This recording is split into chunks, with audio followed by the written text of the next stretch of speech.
on? I have fish here. I am the proprietor of this establishment, Fish Mania in East Ridge, Tennessee. We bought the store in 2021, but we've been here since 1978 as a store. I have not. I am 23 years old. I had to think about that really, really hard. But I'm gonna show you around today. So let's go look. Let's go look. So let's look at dry goods first, Addie. The dry goods area consists of mainly the tanks, and we have one display tank in the area. Whenever I get dry goods in, I kind of go for a good, better, best system, because even though there's more products than API and Fritz and Seachem, just to name 3 that are right there, I like to have something that is good but cheap, something that is middle ground, which Fritz is a great product, but it is middle priced, and then something that is kind of the best product and a little bit higher price. Even though, and I have opinions about them, we'll talk about that later. Same thing with foods. I like to keep a good, better, and best, and that's probably a better example of that practice is Hikari, Extreme, New Life Spectrum. You know, there's no denying that New Life Spectrum has kind of the best ingredients and the least amount of fillers, whatever. If you want to speak their mumbo jumbo that they preach you, but there are a lot of people that get behind it, and so we carry it, and it's the most expensive food, but it's also, you know, the best food.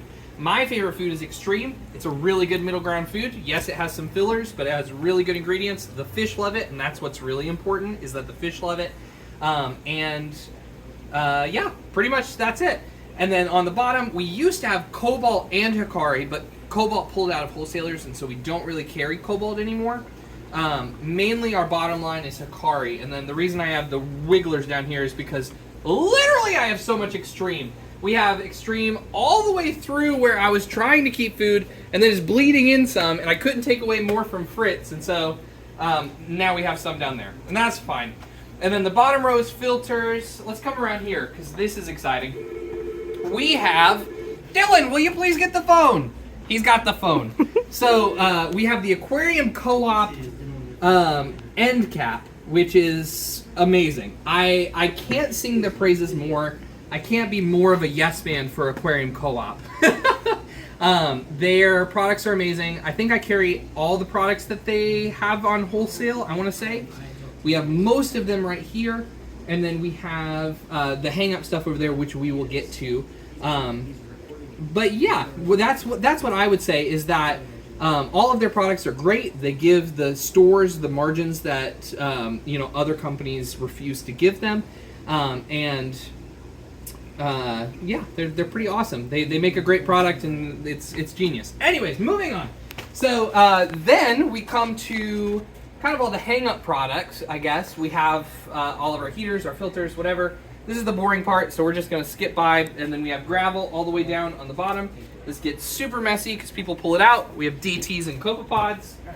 We got filters and salts and whatevers. We've got everything. We have the aquascaping corner, which we are a little bit low on most of our aquascaping stuff right now, but we usually have cholla wood, mopani wood, which we've completely gotten picked through. We have a bunch of spider wood because we just got that in. We have all the different kinds of rocks. And then down here we have the donation bins. So when people come in, if you're under 15, which I'm sure that you guys are just going to read this instead of listening to me explain it, but if you're under 15, you can take things for free. If you're over 15, you have to kind of trade out. So if I bring in a plant or decoration of that size, I get one in return of the same size. And that way we keep everything consistent with the older people. Because a lot of people are moving towards the natural stuff, the planet aquariums, and so if you're moving towards planet aquariums and away from this, don't throw away your SpongeBob house that you have in the bottom of your closet. You should bring it in so a kid can get it for free. In any case, then we have backgrounds. We love backgrounds. I don't like backgrounds. I paint the backs of my tanks, but some people love backgrounds. They can't get over it, and so we still sell them by the foot. Moving on. I have a very big belief, and this is actually a good place to stand. Actually, Addie, will you stand right here? Beautiful. Can you see me? Yes. Can you see the store? Yes. Okay, so when I first bought this store, I'm standing kind of where the counter was. Now, of course, the counter is over there, but the view that and you can keep pointing it this way, the view that I wanted to work on was this first. You know, I wanted there to be, and I'm gonna walk around, you stay right there. This tank was not here. That tank was not here. The nano tanks were not here. These tanks were not here. That tank back there was not here. I wanted when somebody walks in the door, walk with me. When somebody walks in the door, you go here. All right, what do you look to get first? There you are. When somebody walks in the door, I want them to come in and I want them to see this, you know? I want them to see freshwater. I want them to be able to see saltwater. I want them to be able to see everything, and for us to be the first thing that they see when they walk through the door. Dylan, wave at us. Indeed, us to be the first thing that they see when they walk in the door. In any case, let's talk about the first tanks that we see. Well, technically that's the first tank we see. I have a big belief in display tanks. In any store, if you own a store, you go in a store, you should see display tanks, you should own display tanks. Because you need to show people what they want to keep. This is my big reef display. This is my big fish only display. And that's my belief. You should have 4 or 5 display tanks. You should have a big fish only saltwater. You should have a big reef tank. And then I'll show you the other 2, but the other 2 are a planted display and a big fish only freshwater display, and then a nano tank of some kind. What we do is we have a nano tank on the counter. We switch out, we do saltwater, and then we do freshwater, and then we do saltwater, and then we do freshwater. Somebody came to me and said, hey, I'd like to buy this tank set up. I'd sell it to them, you know, add it up, we'll go.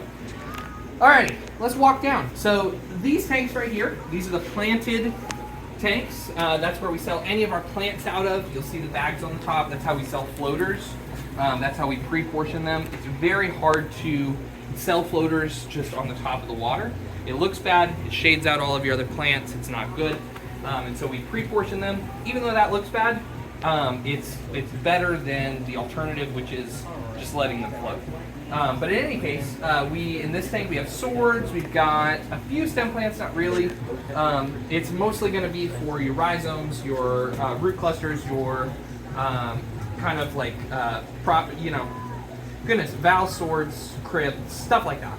And then this tank is mainly for stem plants. We have pretty much a big variety of stem plants in here all the time, whether it be Rotala Walichi, whether it be Red Ludwigias, Kabamba, anything that people can have. They're the plants that get sold the most, I would say. Even though they don't do as well as these plants, they're cheaper, but that's also because they don't do as well. This right here is our freezer, frozen food. Trying to find a good glass front freezer. That's our next thing. It's very frustrating because they're expensive. I don't want to pay for a glass front freezer. When we look over here, I guess this tank would be the next one that we look at. We usually keep kind of the rarer, more expensive fish right here because this is going to be the first thing, line of sight when you walk in the door. So we have a Mabu puffer, we've got some Congo puffers, we have a 2-foot fire eel in here, but you can show them Mr. Mabu right here. Make sure they look at that dumb little face. He's so derpy. I love that fish. And then these little jelly beans. They're so cute. I love them. We may feed them later. I was going to say we can feed them a Yeah, snail. we could feed them. We can feed them now. What the heck? What the heck? Of course. Get a small one. I'm gonna get a small one. Hello. Get some snails. Woo. Hello. Let's see if we can. Pop. What have we got here? Boom.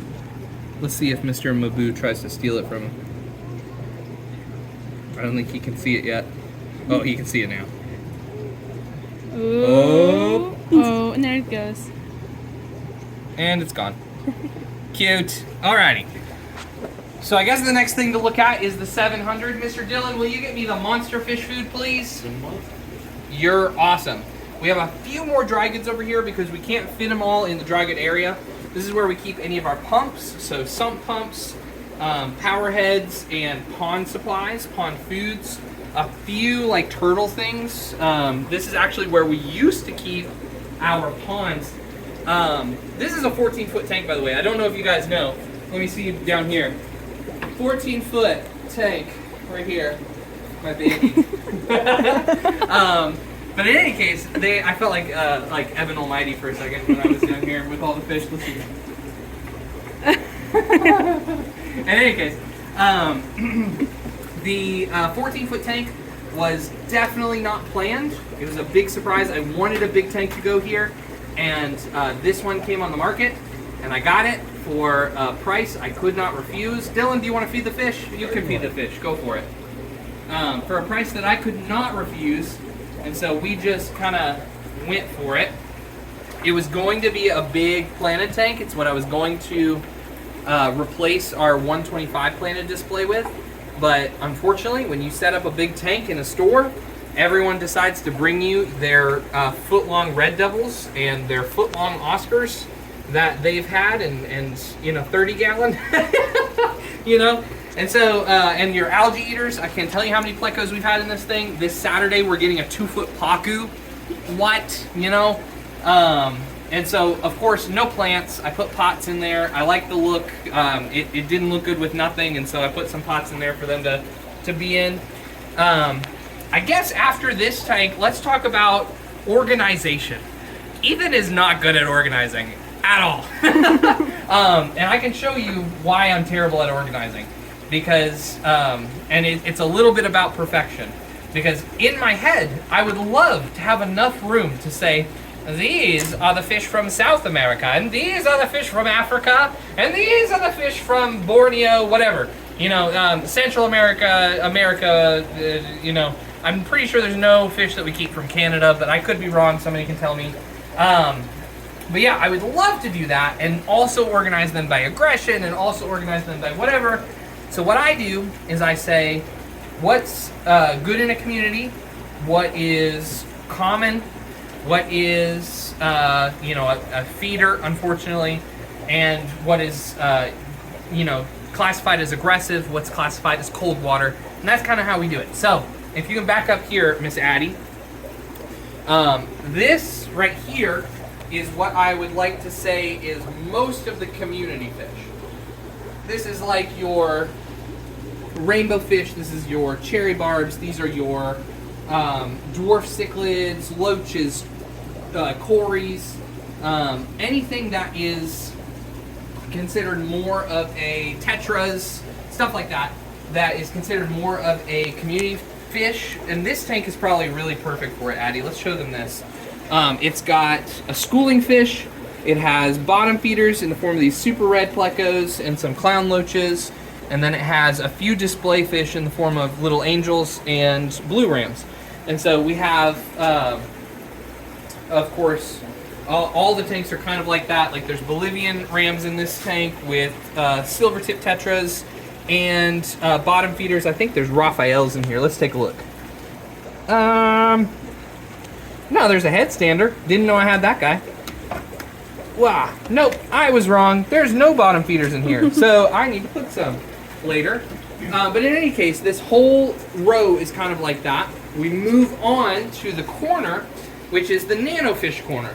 Now, there is not always going to be nanofish in the corner, so like, for instance, these bleeding heart tetras, I didn't have room for them in any of the other tanks, and so I had to put them in here. But you have to make sure that you tell people that. And so that's where the education part comes in. Your other example is that I have angelfish in here. Baby angelfish from Jeff Hutchins, which you guys have seen in a separate video, his fish room. But they're in here because they would get killed over there. You know what I mean? Like they would get lost. You don't see them. Same thing with these red phantom tetras. They get bigger, but they're in here because they came in really small and I didn't want them to get beat up somewhere else. Most of these tanks have bettas if it's appropriate. If it's not appropriate, then we don't put it in. But what we usually keep over here is going to be like our ember tetras, like our honey gouramis. Anything that would go in a nano tank usually is going to be over here. you just caught us kind of at a in between shipment time, and so we have a lot of fish in right now, and like panther crabs, weird stuff like that you don't see very often, or is very small usually. But in any case, super cool. I love the Nano Corner. It's great. This guy's looking at you, Addie. Look at him. This room is what I would say is the more overflow space, and that's why we say Ethan's not good at organizing, because everything overflows into everything. This room was supposed to be live bearers and like the common fish that you always see. So like the neon tetras, the tiger barbs, stuff that everyone's going to look for, because out there is all the cool stuff that you don't really see very often. In here is the stuff somebody's going to walk in the door and say, I would like to see your tiger barbs, or I would like to see your neon tetras, and whatever. And so we put them in here so that people ask us, and then we come in here, because people don't naturally walk in here in this room.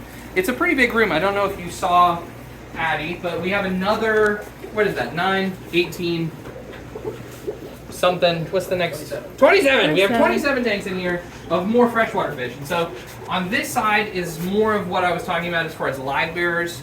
We got platies, we have swordtails, we have variotis, we have more swordtails, more mollies, and then guppies. And then on this tank, this is the donation tank. So whenever people bring in fish, which we're a little low right now, but anyone 15 and under can come in and get them for $1. And then other people, we do like a half price situation, but that's only so that it encourages people to leave them for the kids, you know? 15-year-old who doesn't have a whole lot of money, or even less than that, a 6-year-old who comes in and his mom bought him a tank and it won't let him get any more fish, whatever. In any case, then we have blue grommies, we've got black neon tetras, we have glow light tetras, we have, this is like the random part that everybody talks, you know, it's random, you know? So then the bottom tanks are all feeders. And it is something that I thought as a young fish store employee, I was like, I don't want to carry feeders. Like, why would I carry feeders? But unfortunately, very unfortunately, it makes a lot of money. And so you're kind of driven by money at that point in the fact that you don't want to carry them, but people love them, people buy them, and if they don't buy them from you, they'll buy them from somebody else. Anyways, so back here, we usually will keep, we have a few people in town that breed discus. There's not, oh yeah, there is. There's a few left. I don't think I have very many right now, but the discus are all tank raised. I don't like to get imported discus purely because our water around here is really hard, and a lot of the customer basis that I have is not willing to change their water for the discus. And so I like to get discus that are already acclimated to our water parameters, are bred in our water parameters, and we have 2 different guys that do it. And so I'm like, yeah, let's support the local breeder, you know? And that's something that I like to do. I like to buy a lot of locally bred fish because our water is different. It comes out of the tap at like 7.6, 7.8 pH. And so we like to get things that are already adjusted to that.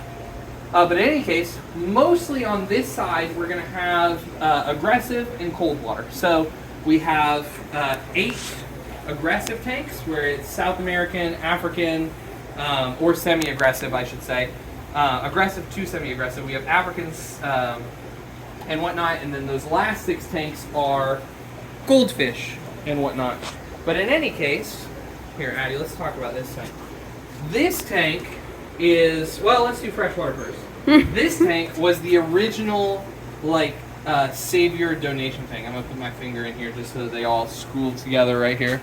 But in any case, this was the original, like, display tank, the first one that I set up in the store as being a display tank. We did Java Fern, we did Anubis, we did all the easy plants that people would usually keep. We put some wood in there. We piled up rocks, and then we put a bunch of rainbows, anything that people brought in, really. But it's also a great tank to put fish that look very different when they're small. So when we talk about the Congo tetras, these guys with the orange and blue, right? Yeah, they're moving. But in any case, that guy right, let's see, right there. Boom, right there. When they're small, they look like a minnow. They look terrible, they look horrible, nobody's gonna buy them. But if you show them what they're gonna look like, then they're like, oh my gosh, I would love that fish, you know? Same with the Australian rainbows. Australian rainbows are ugly when they're little, but when they get big, they have that gorgeous color. And I tell people, but it's so much easier to show people than tell people. And that's what I'm talking about, having a display tank like that. This tank is probably the next tank that we're gonna work on as far as upgrades are concerned, because this tank has been here since the store started. I don't want to say 1978, but I know it moved with the store from the original location in 1983. And so it's at least been set up since 1983. It's a very old tank. It is not busted or cracked on me. Let me knock on wood right there. But this has always been our coral, or at least our colony system, where we keep the larger corals. Lately, it's had a lot of xenia in it, which is wonderful, great for beginners. It moves. Everybody loves a coral that moves. And so, yeah, that's where we sell the corals out of. Now, we have the saltwater room. The saltwater room is also very old. But this is where we keep all the saltwater fish. So we've got like damsels mainly in the top with like puffers and triggers.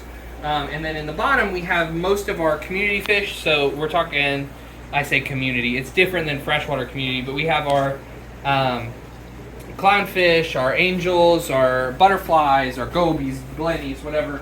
There's a Bella Rose goby, super, super pretty fish back there, pink with the yellow. I love that fish. But yeah, this is the saltwater room, and I know that most of you are freshwater people, so we'll keep it short in here, but then we keep the live rock and the cleanup crew, so like our snails and our hermit crabs in this tank, and then we go from there. So let's go out here.